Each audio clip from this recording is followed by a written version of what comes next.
Assalamualaikum warahmatullahi wabarakatuh. Selamat sore pemirsa, berjumpa lagi dengan saya Lara Jingga dalam program Rumah Diskusi, di mana pada sore hari ini kita akan membahas isu-isu menarik dan juga hangat yang ada di Provinsi Jambi. Dan pada sore hari ini kita sudah kedatangan dua bintang tamu sekaligus dari Yayasan Sahabat Orang Sakit. Dari namanya aja nih udah ngebuat kita penasaran ya pemirsa. Dan pastinya nanti bakalan ada obrolan-obrolan menarik bersama dengan Bapak dan juga Ibu dari Yayasan Sahabat Orang Sakit. Dan sebelum kita mulai perbincangan kita pada sore hari ini, boleh nih langsung kita sapa saja bintang tamu kita pada sore hari ini. Selamat sore Bapak. Selamat sore. Selamat sore Ibu. Wah, sore. tadi jauh ya perjalanan ke sini. Dan pada sore hari ini boleh nih Bapak dan juga Ibu memperkenalkan diri kepada pemirsa, nama dan juga dari mana. Silahkan, boleh dari Bapak terlebih dahulu. Ya, boleh perkenalkan nama saya Deardo Damanik. Saya sebagai PIC SOS di Kota Jambi. Ya, mungkin itu saja perkenalan saya. Mungkin Boleh dari istri. Ibu nih. Iya, saya Roseni Sitepu, istri daripada Pak Deardo Damanik. Nah, saat ini saya sebagai ibu asrama dari Rumah Singgah Sahabat Orang Sakit. Iya. Wah, nih pemirsa tadi udah disebut nih salah satu program yang terbaru nih ya Pak ya. Ya, betul. Awal Oktober ini ya launchingnya. Tanggal 9 Oktober baru 9 di Oktober grand opening-nya. 2023 grand Betul. opening Rumah Singgah. Singgah. Nah, Iya. namanya cukup menarik dan juga mungkin di telinga pemirsa juga sudah tidak asing lagi karena memang di beberapa kabupaten kota sudah ada, namun di Kota Jambi baru diresmikan pada bulan Oktober kemarin ya, awal Oktober. Nah, boleh nih Bapak dan juga Ibu menjelaskan terkait dengan sejarah dan awal mula berdirinya Yayasan Sahabat Orang Sakit dan juga program Rumah Singgah. Silahkan dari Bapak dulu boleh? Ya, baik, terima kasih. Ya, Sahabat Orang Sakit, Yayasan Sahabat Orang Sakit ini berawal dari pelayanan hamba Tuhan di Singapura. Dia melihat ada banyak orang-orang sakit yang sedang berobat di Singapura pada waktu itu butuh bantuan. Akhirnya hatinya tergerak untuk membuat suatu bantuan sama mereka untuk mengurusi urusan di rumah sakit, di mana orang Indonesia yang berobat ke Singapura itu banyak pada belum tahu nih, belum ngerti, jadi tergerak hatinya untuk menolong. Akhirnya semakin berkembang pelayanan ini, menjadi timbullah inisiatif membuat Yayasan Sahabat Orang Sakit. Itu Yayasan Sahabat Orang Yayasan Sakit. Sahabat Orang Sakit, dan tujuannya memang membantu orang-orang sakit. Membantu orang-orang sakit karena orang sakit itu membutuhkan sahabat. Kalau orang sehat banyak sahabatnya, tapi kalau orang sakit seringkali ditinggalkan sahabat karena sakit ya. Iya. Tapi disitulah kita mau berdiri menjadi sahabat buat orang-orang yang sakit. Seperti itu. Wah, Ya. keren nih ya programnya Pak. Mungkin dari Ibu nih boleh ditambahkan nih. Iya, karena memang orang-orang sakit tadi dibilang ya, sering ditinggalkan. Ya, kalau kita sehat banyak sahabat-sahabat kita. Iya. Tapi di mana kita sakit, saya udah ngerasain ya 8 tahun sakit. Nah, itu nggak ada lagi sahabatnya. Ternyata ketika ada orang-orang yang menjadi sahabat sama kita, support kita, ayo semangat ya Ibu. Nah, itulah memang sangat diperlukan sahabat buat orang-orang sakit ini, dan tujuannya untuk menjadikan mereka kuat Iya. di masa menghadapi sakit ini. Nah, ketika mereka sudah kuat, mereka juga akan menguatkan orang-orang lain yang dalam keadaan sakit. Nah, sehingga ketika mereka sudah sembuh, mereka juga menjadi sahabat buat orang sakit lainnya.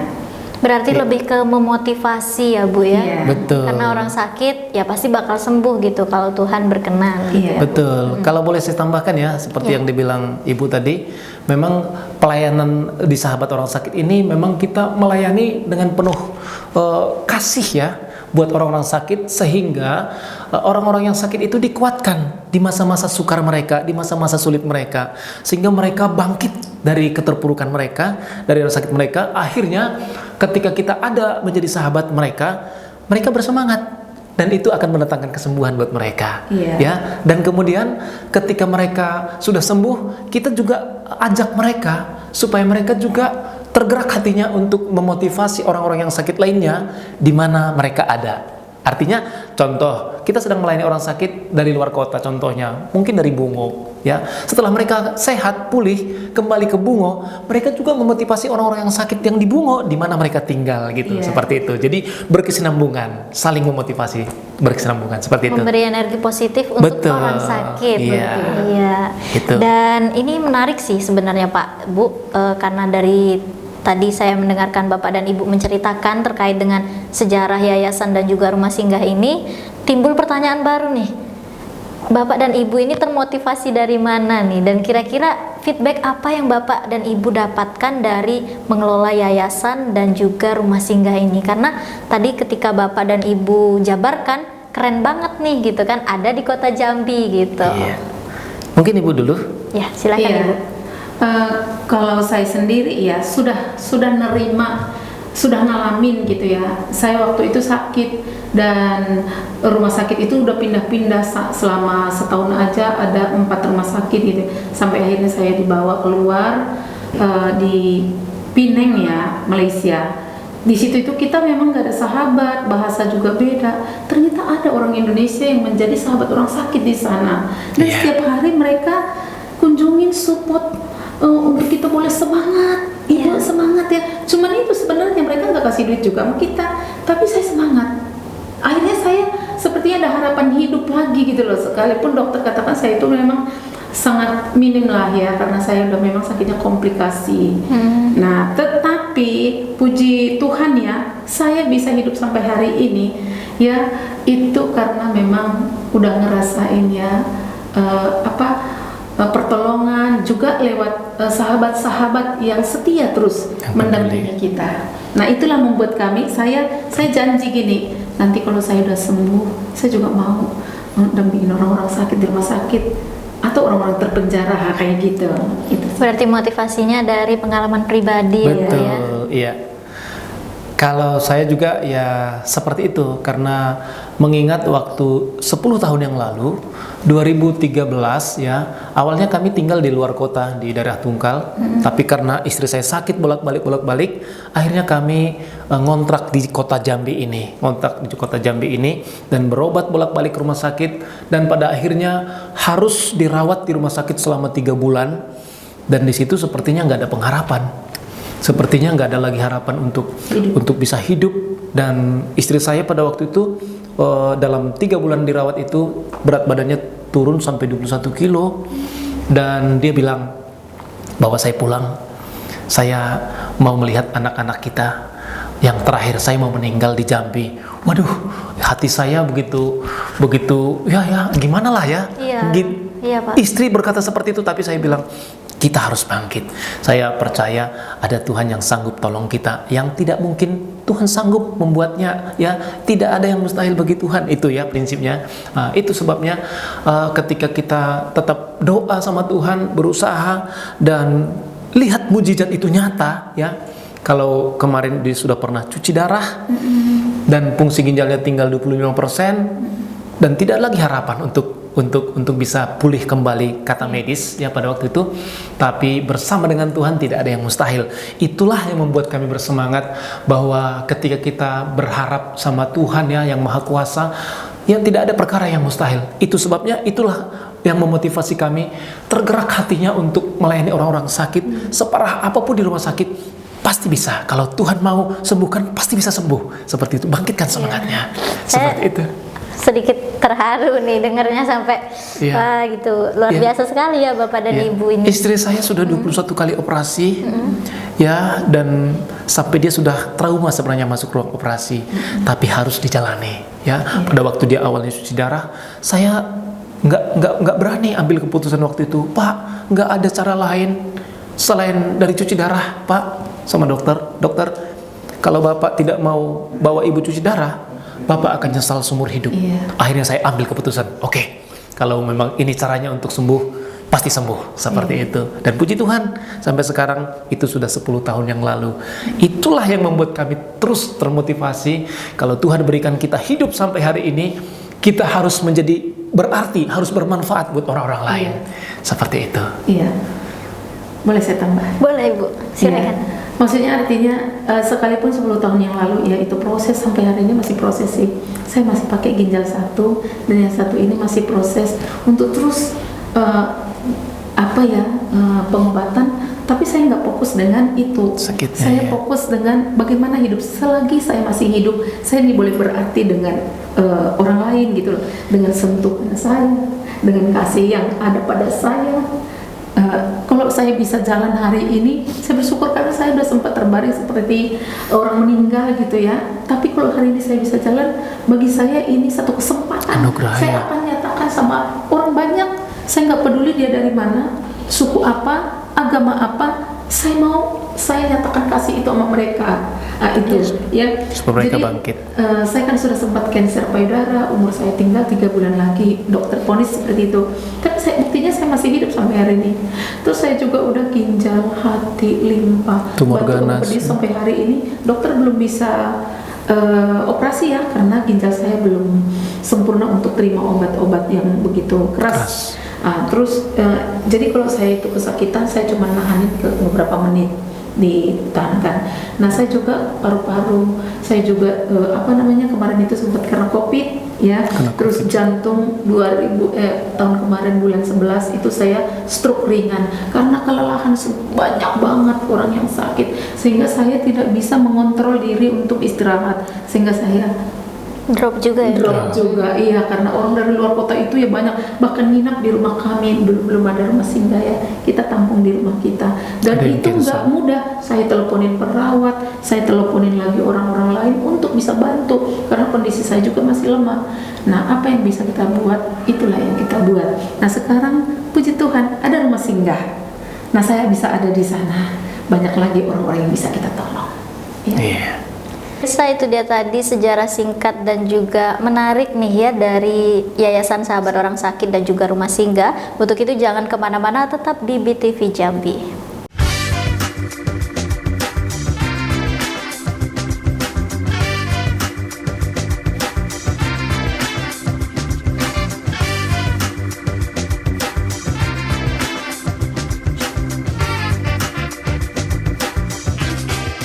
Baik pemirsa, kita lanjutkan obrolan kita pada sore hari ini bersama dengan Bapak dan juga Ibu dari Yayasan Sahabat Orang Sakit, dan juga tadi sudah disebutkan salah satu program unggulan dan juga terbarunya adalah Rumah Singgah. Nah, menyambung pertanyaan dari awal mula sejarah, kita lanjut kepada dari mana sumber dana yayasan, Ibu? Karena kan kalau tadi Ibu dan juga Bapak menjelaskan sepertinya banyaknya itu karena memang niat pribadi dari Bapak dan Ibu, karena Bapak dan Ibu dulunya pernah merasakan gitu, dan sekarang ingin membantu orang-orang yang ada di posisi Bapak dan juga Ibu dulunya gitu. Betul. Boleh nih Bapak dan Ibu jelaskan. Ya, Mama. Iya, untuk dana memang tidak sedikit ya yang kita perlukan, tapi semua selalu tercukupkan, kemurahan Tuhan. Nah, kalau misalnya kami sendiri juga dalam pelayanan ini pelayanan pengorbanan. Jadi selain daripada dari kami sendiri, dana kami sendiri juga yang kami salurkan, ada juga orang-orang yang sudah mengalami kesembuhan, merasakan pelayanan ini gitu, mungkin merasa tertolong, terbantu, sehingga mereka juga tergerak untuk memberkati, membantu, untuk iya. membantu pelayanan ini. Mungkin mereka menjadi pendonasi, tapi tidak untuk sampai hari inilah ya.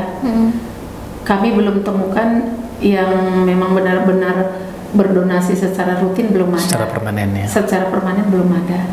Jadi kita memang masih benar-benar membutuhkan ya pertolongan Tuhan lah, untuk Tuhan gerakkan orang-orang baik ya, Iya. untuk bisa peduli juga dalam pelayanan ini. Dari Bapak mungkin? Ya, seperti yang dibilang Ibu tadi, sumber dana yang kita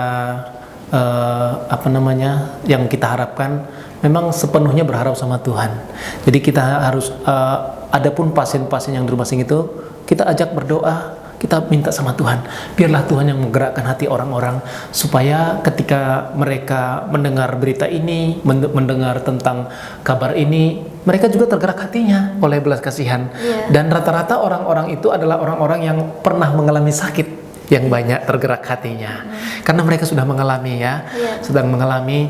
Dan puji Tuhan sampai saat ini ya segala kebutuhan kita yang ada di rumah singgah tetap tercukupkan, tetap tercukupkan ya. Ada orang yang ya dari saya sayur, ya bersyukur. Kalau dia hanya mampu untuk sayur, kita syukurin aja. Kita tetap bersyukur, pasti Tuhan cukupkan semua yang kita perlukan di sana. Seperti itu aja sih. Kalau dari kami bekerja di sana juga, kami terjun dalam pelayanan juga di sana. Bukan untuk mengharapkan imbalan atau jasa atau gaji kasarnya, tidak ada. Kita juga benar-benar murni pengorbanan, membayar harga, waktu, tenaga, pikiran, mungkin kalau ada dana. Ya, tapi seperti itulah ya pengorbanan, karena hidup kita ini lebih berarti daripada apapun ya. Kalau Tuhan sudah kasih kita hidup sampai saat ini, itu sangat berarti, sudah lebih mahal harganya ya. Jadi kita harus berarti buat orang lain, seperti itu. Iya. Dan kalau untuk di rumah singgahnya ini Pak, Bu, apa terbuka untuk umum atau seperti apa nih? Belum Bapak tadi sebutkan betul, tadi ya. Boleh nih. Jadi untuk rumah singgah ini, Yayasan Sahabat Orang Sakit ini terbuka untuk umum. Artinya tidak hanya dari agama Kristen, Muslim atau Buddha, semua. Pokoknya yang membutuhkan dan kita dapat info. Kan mereka kan ajukan, kami mau tinggal di situ.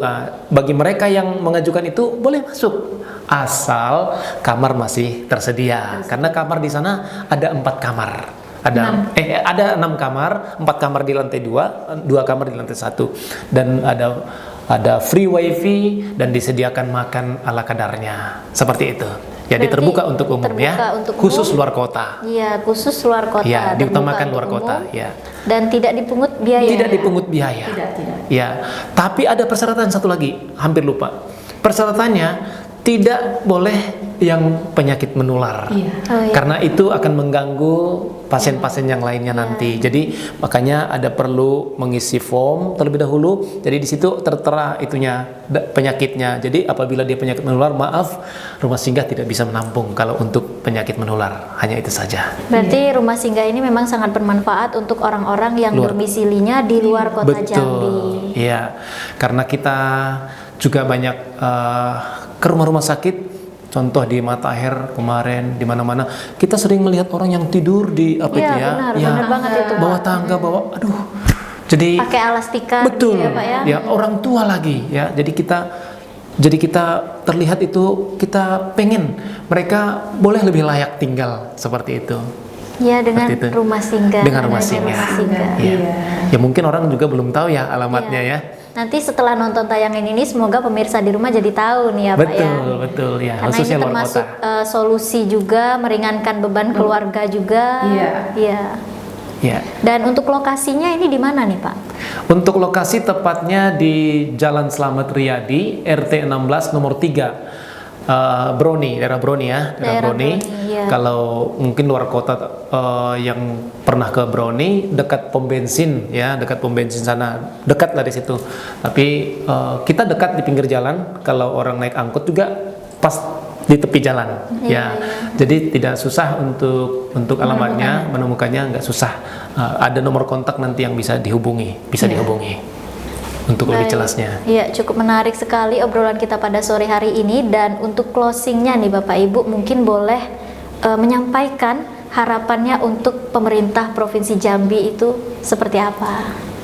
Karena kan kalau ini tadi Bapak dan Ibu menjelaskan bahwasanya dana yayasan itu diperoleh dari beberapa donatur dan juga ini modal ikhlas Bapak dan Ibu gitu ya, untuk berjuang di yayasan gitu. Boleh Bapak dan Ibu sampaikan harapannya untuk pemerintah. Ya, Ibu. Iya, kalau untuk pemerintah ini harapan kami supaya pemerintah juga boleh ambil bagian dalam hal ini. Ya, mungkin ada keringanan ya, bantuan seperti kalau kita di situ ya listriknya besar. dan air itu rutin ya bulanan. Jadi kalau misalnya boleh ada keringanan yang diberikan oleh pemerintah, ya kami berterima kasih. Ya. Dari Bapak mungkin Ya. menambahkan? Ya mungkin hal yang sama ya, kalau ya kita rindu ada ambil bagian dari pemerintah ya, Iya. Jambi atau dinas sosial boleh meringankan beban di rumah singgah itu dengan mungkin tarif listriknya yang bisa seperti tarif untuk yayasan lah ya, karena sumber dananya juga tidak menentu. Jadi itulah harapan kami, ada bantuan lah ya untuk meringankan biaya di sana. Dan air ya, satu lagi air listrik, yang bulanan. yaitu yang bulanan. Ya mungkin kalau bagian sayuran atau apa itu dari teman-teman yang lain, ya bisalah dari teman-teman ya. Mungkin itu saja Dan harapannya. semoga setelah tayangan ini ditayangkan, nah tergeraklah hati pemerintah Amin. Provinsi Jambi untuk membantu rumah singgah Yayasan Sahabat Orang Sakit nih ya Pak Bu. Amin. Dan pemirsa, tidak terasa sudah di ujung pertemuan kita pada sore hari ini, dan saya Lara Jingga mohon pamit undur diri beserta Bapak dan juga Ibu mohon pamit undur diri. Wassalamualaikum warahmatullahi wabarakatuh.